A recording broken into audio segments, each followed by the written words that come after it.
Today we're going to review the OXO pour-over brewer.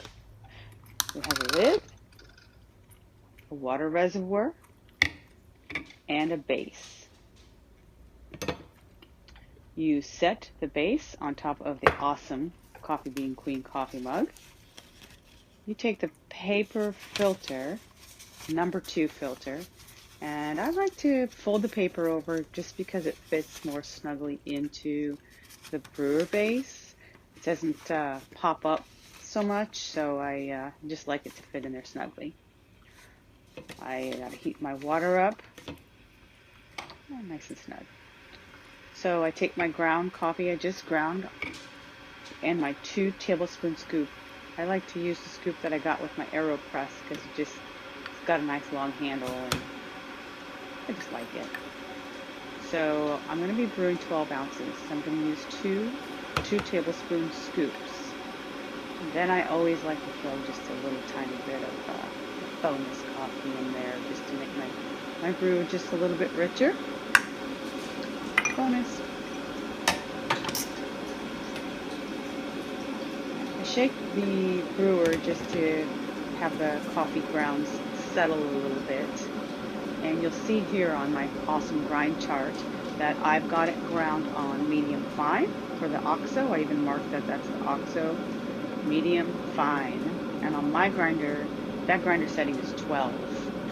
I like to keep that handy so I know what to use on all my different brewing methods because I change all the time. Almost daily, like I change my shoes.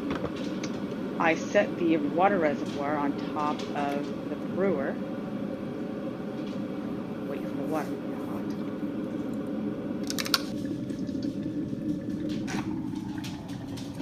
Water's all hot, and I'm going to wait maybe 15 seconds or so, 20 seconds, to get the water to cool down just a tad bit. I don't let it sit quite as long as I would if I was going to pour it directly on the coffee because the water reservoir is going to cool off the water just slightly. So I want to put it in a little hotter than I normally do. I'm going to fill the water reservoir up to the 12 mark because that's how much coffee I used.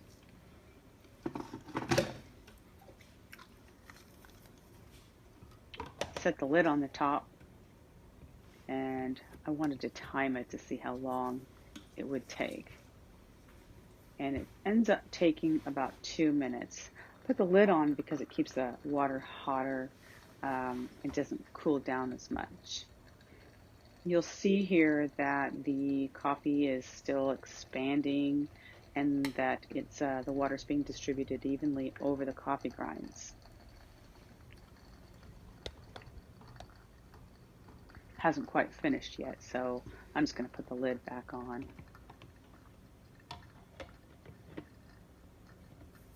Wait just another second. Dying for my coffee.